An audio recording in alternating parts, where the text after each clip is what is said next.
सरकार किस तरीके से हस्तक्षेप करके और जो वक्फ की प्रॉपर्टी है उसको कब्जा करना चाह रही है, गैर मुस्लिम को शामिल कर रहे हैं, उसमें आप महिलाओं को शामिल कर रहे हैं, तो ये तो मजहबी मामला है ना कि मजहब उसको कैसे तय करेगा। सरकार का मंशा ठीक नहीं है, कमियां है कि बहुत सारे लोगों ने कब्जा किया है। केंद्र सरकार जो है यानी नरेंद्र मोदी ये 4-5 पार्टी को तो खा गए, चाहे वो नीतीश कुमार हो, चंद्रबाबू नायडू हो, चिराग पासवान हो, और ये लोग डरे सीमे हुए हैं। ऐसे में समाज के बीच में क्या बोलेंगे? मुसलमानों के हित में जो बोलेगा मुसलमान उसके साथ रहेगा ना। अब ये मुसलमानों को तय करना है, उसमें कहीं ना कहीं मुसलमान पिछड़ता रहा है और भागीदारी नहीं मिली। वोट बैंक के तौर पे इस्तेमाल किया गया है। आज से 2-3 साल पहले वो मुस्लिम लीडरों को बैठाना बंद कर दिए थे साथ में अपने, क्योंकि इससे उनको खतरा था कि जो मेरा हिंदू वोट बैंक है वो खिसक जाएगा। लेकिन प्रशांत किशोर के आने से बेचैनी बढ़ी आरजेडी में और फिर से मुसलमानों को वो तरजीह, वो जगह मिलनी शुरू हो गई है। इस न्यूज के प्रायोजक है अफजल फर्नीचर। जनसुराज के नेता इनामुल हक हमारे साथ है, बातचीत करेंगे। देश में जिस प्रकार से वक्फ बिल को लेकर के मुसलमानों में नाराजगी है, आप क्या सोचते हैं? नहीं, ऐसा नहीं, बिल्कुल गलत है, क्योंकि ये मजहबी मामलों से छेड़छाड़ है। तो जो भी सत्ताधारी पक्ष के लोग, नेता ये कह रहे हैं कि आम जनता पे इसका कोई असर नहीं है, वो जाएं तो उनको समझ में आएगी कि उन्होंने क्या किया है। क्योंकि ऐसा नहीं है, सामाजिक तौर पे लोगों को ये बातें समझ में आ रही है कि इसमें सरकार किस तरीके से हस्तक्षेप करके और जो वक्फ की प्रॉपर्टी है उसको कब्जा करना चाह रही है और कुछ अपने खास लोगों को देना चाह रही है। तो इसलिए कानून में बदलाव किया गया। तो आम जनता में इस बात का बहुत गुस्सा है, रोष है कि सरकार ने जो भी किया वो गलत किया। जिनके खानदान से जमीन को दान किया गया उससे कोई ना कोई वारिस या मुतवल्ली होते हैं, लेकिन अब किसी के हैं तो वो सामने दिख रहा है कि हाँ उस प्रॉपर्टी के फलाने मुतवल्ली है, लेकिन बहुत सारे ऐसी फैमिली मिलेगी जहाँ कोई उसका है ही नहीं। तो उसमें से भी बहुत सारी प्रॉपर्टी वक्फ के नाम हो चुकी है। लेकिन जहाँ जहाँ पे इस तरह का मामला आएगा, जैसे अभी देखिएगा कि बिहार ही नहीं पूरे देश में वक्फ जो बोर्ड है वो लगातार ऐसे जमीनों पे जहाँ कब्जा था उसको हासिल किया। बहुत सारे पर विचाराधीन है, केस चल रहे हैं। ऐसे में इस तरह कानून आ जाना कि सरकार, आप दावा नहीं कर सकते किसी प्रॉपर्टी पे कि ये वक्फ की जमीन है, तो जहां दावा नहीं कर सकते हैं इसका मतलब है कि सरकार उसको अपने कब्जे में लेना चाहती है। तो इससे क्या है ना कि खतरा यह है कि हमारी जो मस्जिदें हैं, हमारी जो कब्रिस्तानें हैं, जो खानकाहें हैं, उस पर सरकार जो है कभी भी कब्जा कर सकती है और इसका असर आपको उत्तर प्रदेश में दिख भी रहा है। कभी भी सरकार कब्जा कर सकती है। लेकिन एक पहलू तो ये बताया जा रहा है कि वक्फ की जो जमीनें हुआ करती थी या है, उसको अवैध रूप से मुस्लिम लोग ही बेचा करते थे।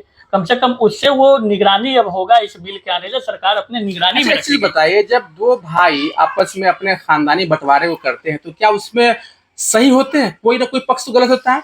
तो हम ये नहीं कहते कि 100% वक्फ बोर्ड सही है, इसमें कुछ कमियां हैं। तो ये जिम्मेदारी राज्य सरकार को दी गई है कि राज्य सरकार उस पर नजर रखे और जहां इस तरह का मामला उसको ठीक कराने में मदद करे। तो सरकार मदद करने के बजाय कानून ही बदल दी है। आप उसमें शामिल कर रहे हैं, गैर मुस्लिम को शामिल कर रहे हैं, उसमें आप महिलाओं को शामिल कर रहे हैं, आप उसमें जिला प्रशासन को शामिल कर रहे हैं। तो ये तो मजहबी मामला है ना कि मजहब उसको कैसे तय करेगा। अगर कोई गलत करेगा या उस जमीन को, क्योंकि देखिए जो भी दान किया वो अपने आखिरत के लिए किया है। अगर हमारे पूर्वजों ने अगर दान किया है वो अपने आखिरत के लिए किया है और आने वाले भविष्य के लिए, ताकि उससे लोग फायदा उठाए। तो अगर जो गलत करेगा उसको तो मिलेगा ही परिणाम। तो ये मामला मजहबी है, इसको सरकार को इसमें हस्तक्षेप नहीं करना चाहिए था, सरकार को मदद करना चाहिए था। लेकिन सरकार का मंशा ठीक नहीं है। वो देख रही कि हाँ वक्फ के पास प्रॉपर्टी बहुत है और एकड़ का एकड़ प्रॉपर्टी पड़ा हुआ कुछ देखने वाला नहीं है। तो जाहिर सी बात है जो दान दिया हुआ है, जहां जरूरत हुई है, अपने शहर में अभी यतीम खाना बना है, बहुत सारी ऐसी प्रॉपर्टी पे काम चल रहा है। कई सारी जगह पे आपको जो है होटल वगैरह भी है, रहने का इंतजाम है। मुजफ्फरपुर में अभी कंपनी बाग के पास आप जाएंगे तो वहां पे बहुत वक्फ की जमीन थी, वहां पे जो लोग कहीं से भटक के आते हैं उनके रहने के लिए बनाया गया है। तो लोग कहीं ना कहीं फायदा उठा रहे हैं। लेकिन हाँ इसमें कमियां है कि बहुत सारे लोगों ने कब्जा किया है। अच्छा, इस बिल के आने के बाद फायदे और नुकसान अब दिख रही है, चुनावी वर्ष में देखने को मिलेगा। एक चीज समझ लीजिए कि जो केंद्र की सरकार है ना, ये इनके साथ जो सहयोगी दल है उनकी मजबूरी है, उनको तो ये खा गए। केंद्र सरकार जो है यानी नरेंद्र मोदी ये 4-5 पार्टी को तो खा गए, उनको कहीं का नहीं छोड़े। अब उनकी वो अगर कह रहे हैं, अब उनकी मजबूरी है बताना कि ये सही है, जनहित में है, लोगों के हितों में है। लेकिन ऐसा कहीं नहीं है, चाहे वो नीतीश कुमार हो, चंद्रबाबू नायडू हो, चिराग पासवान हो, इन सब की जो है ना मजबूरी का फायदा केंद्र सरकार उठा रही है और ये लोग डरे सीमे हुए हैं। ऐसे में समाज के बीच में क्या बोलेंगे वो? लेकिन अंदर से उनकी जो कि हम जेल ना चले जाए, हम किसी करप्शन में हमें जेल ना हो जाए, ईडी सीबीआई ना छोड़ दिया अपने जाए, फायदे के लिए अपने फायदे के लिए मुसलमानों का बलि का बकरा बना रहे हैं ये लोग।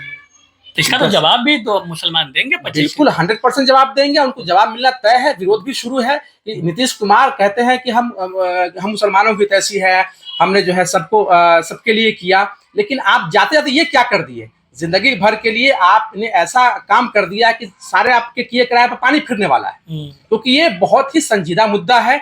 इस तरह के मामलों में इस तरह का जो हुआ है बदलाव, ये नहीं होना चाहिए था। हर मुसलमान इससे प्रभावित होगा। अच्छा, जन सुराज में चूंकि आप जन सुराज के नेता है, प्रशांत किशोर भी वक्फ बिल के मुद्दे पे वो मुसलमानों के पक्ष में दिख रहे हैं और वक्फ बिल के विरोध में दिख रहे हैं, तो इसका फायदा राजनीतिक रूप से जन सुराज को मिलता दिखेगा? देखिए, इस फायदे के लिए प्रशांत किशोर नहीं बोल रहे, क्योंकि प्रशांत किशोर विवाद बोलते हैं। फायदे की बात हम नहीं कर रहे हैं, मतलब मुसलमानों के हित में जो बोलेगा मुसलमान उसके साथ रहेगा ना। अब ये मुसलमानों को तय करना है कि आपको कहाँ जाना है, बेड़ियों से झगड़ा रहना है या झूठे लुभावने वादों में फंसा रहना है, या एक सच्चे और जो सच्चाई से ईमानदारी से लड़ाई लड़ रहा है उसके साथ जाना है। ये तो भविष्य के गर्त में है, लोग क्या सोचते हैं, ये तो सबका अपना अपना अधिकार है। लेकिन जिस प्रकार से 1990 से लगातार कहा जाता है कि बिहार में खासकर मुस्लिम वर्ग 18% की आबादी आप लोगों की है और आरजेडी की वोटर रहे आप लोग, कोर वोटर माने जाते हैं, उसके बावजूद भी आबादी के अनुसार भागीदारी सुनिश्चित नहीं हुई।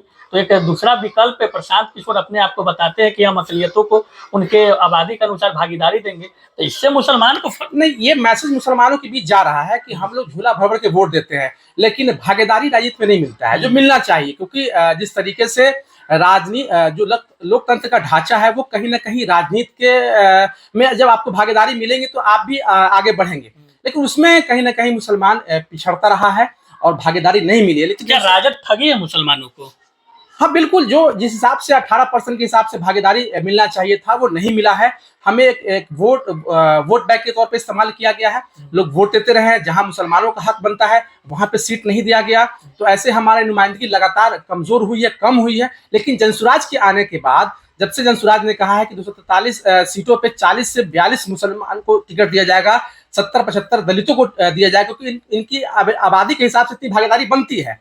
तो अब यहाँ पर से अब ये देखना है कि जो सेकुलर पार्टियां हैं जो मुसलमानों का वोट लेती रही है वो किस तरीके से मुसलमानों को भागीदारी दे पाते हैं। क्योंकि जिनको वोट लेना है वो तो हिस्सेदारी की बात करेंगे, नहीं करेंगे तो मुसलमान मजबूर कर दिए। हाँ बिल्कुल, उनके आगे आने से जो तेजस्वी यादव, आप देखिएगा कि आज से 2-3 साल पहले वो मुस्लिम लीडर को बैठाना बंद कर दिए थे साथ में अपने, क्योंकि इससे उनको खतरा था कि जो मेरा हिंदू वोट बैंक है वो खिसक जाएगा।